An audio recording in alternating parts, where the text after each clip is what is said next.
साथियों नमस्कार। आप देख रहे हैं लोधी एक्टिविस्ट और मैं हूं श्याम सिंह लोधी राजपूत। साथियों आज बात करते हैं लोकसभा चुनाव 2024 के संबंध में और लोधी समाज की भूमिका के। साथियों इस समय चुनाव चल रहा है अपने चरम पे। लोधी राजपूत समाज जिसकी भूमिका की जिम्मेदारी अक्सर ये कहा जाता है, अक्सर ये सुना जाता है कि ये जो समाज है ये भारतीय जनता पार्टी को सपोर्ट करता है, भारतीय जनता पार्टी के साथ हमेशा से रहा है।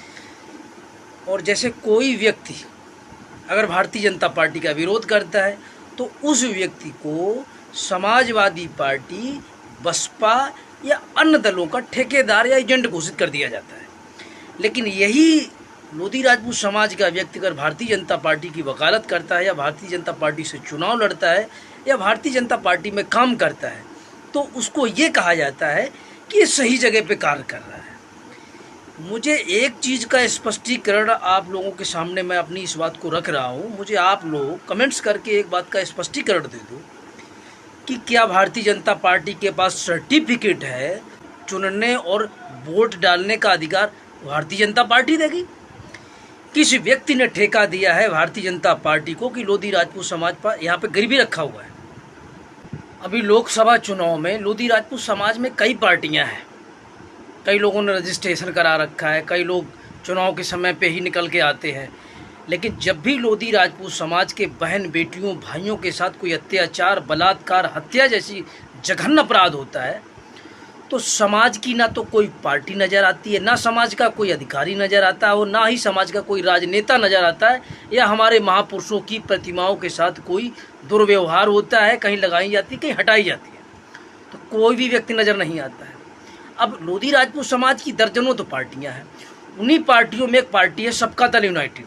सबका दल यूनाइटेड के संस्थापक और राष्ट्रीय अध्यक्ष प्रमोद लोधी जी हैं।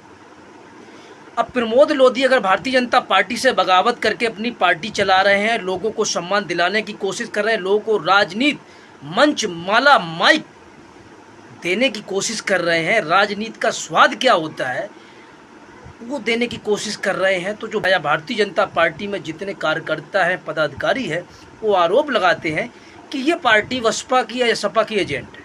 तो ये इनसे मैं ये पूछना चाहता हूँ कि भारतीय जनता पार्टी की एजेंट नहीं है तो क्या है? ठेकेदार है। बात इन लोगों को समझनी चाहिए। हमें संवैधानिक हक है, मैं किसी पार्टी में रहूँ, पार्टी बनाऊँ, लड़ूँ या किसको वोट दूँ, ये कौन? किसी व्यक्ति को किसी का विरोध करने का कोई हक नहीं है। हाँ, विचारधाराओं की लड़ाई है और जितनी भी पार्टियां हैं वो सब विचारधाराओं से बंधी हुई हैं।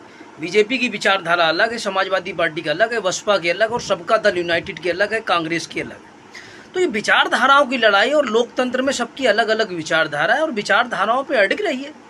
कालांतर में कई पार्टियां बनी और कई पार्टियों का विलय हुआ। अब हम जिन बाबूजी के नाम का माला लेके चलते रहते हैं कि भाई भारतीय जनता पार्टी को बाबूजी ने खड़ा किया, इनसे ये पूछिए बाबूजी ने मेहनत की, बाबूजी ने खड़ी की, तो बीजेपी ने बाबूजी को बहुत कुछ दिया है, बाबूजी को सब कुछ दिया है, तुमको क्या मिला है? लोधी राजपूत समाज पूछता है भारतीय जनता पार्टी ने तुमको क्या दिया है? जब तुम्हारे साथ कहीं अन्याचार कुछ भी होता है तो कुछ नहीं होता है, तब आप लोग मूक हो जाते हो क्योंकि आका के खिलाफ बोलने का किसी के अंदर दम नहीं है। अगर सबका दल यूनाइटेड के मुखिया चुनाव लड़ते अलग हैं, अरे तो ये तो भाजपा का वोट काटने आ गया है।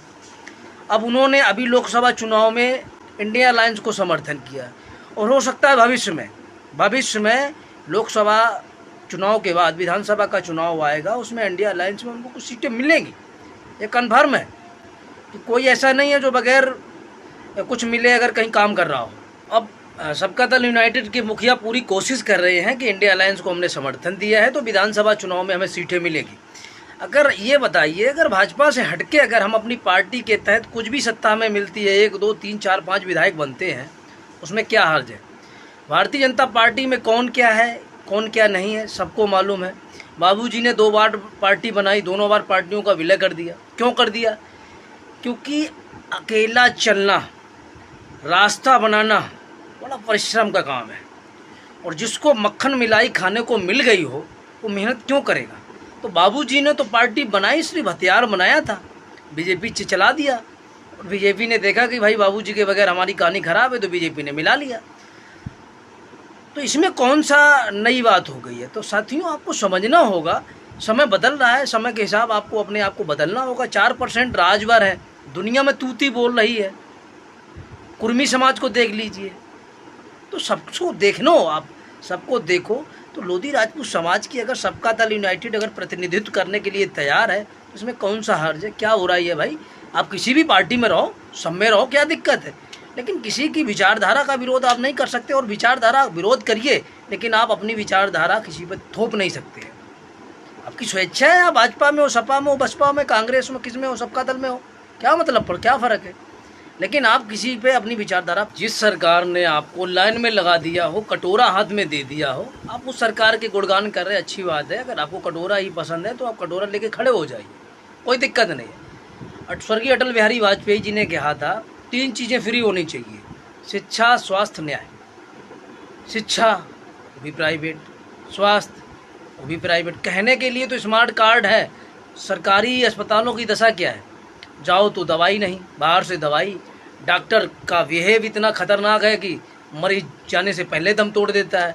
और न्याय तो आसमान पे पूछो। तो साथियों, शिक्षा, स्वास्थ्य, न्याय, रोजगार मिलना चाहिए। तो इसके ठीक उल्टा है, 5 किलो आटा मिल जाता, 5 किलो गल्ला एक शख्स को मिलता है 1 महीने के लिए। मैं पूछता हूँ गवर्नमेंट से कि 1 महीने 5 किलो अनाज से व्यक्ति का गुजारा हो जाता है, तो 5 किलो क्यों देना है, तो एक व्यक्ति को 10 किलो दो ना। तो कुछ समझ में बात आए कि 10 किलो आटा या अनाज है, एक व्यक्ति खा सकता है।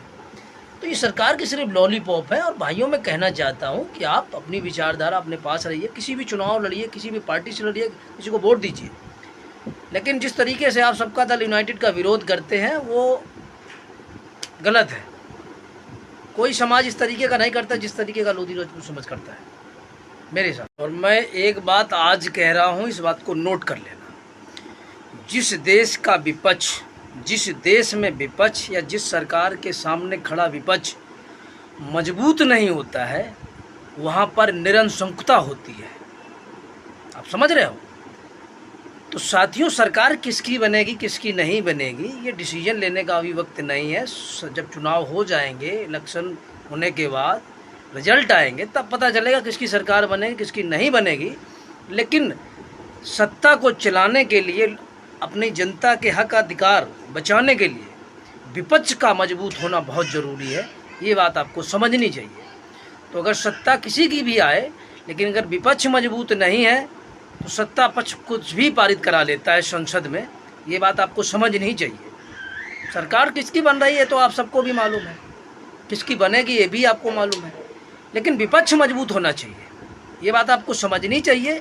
और इन फ्यूचर 2027 में सबका दल यूनाइटेड सत्ता में भागीदारी लेगी और विधायक पार्टी के होंगे। यही प्लान है सबका दल यूनाइटेड का, इंडिया अलायंस के साथ जाने का। क्योंकि इंडिया अलायंस के साथ जो भी गया है, चाहे अपना दल कमेरावादी हो, चाहे महान दल हो, चाहे निषाद पार्टी हो, सबके अपने अपने दल मजबूत हुए हैं। साथियों, इन्हीं बातों के साथ नमस्कार।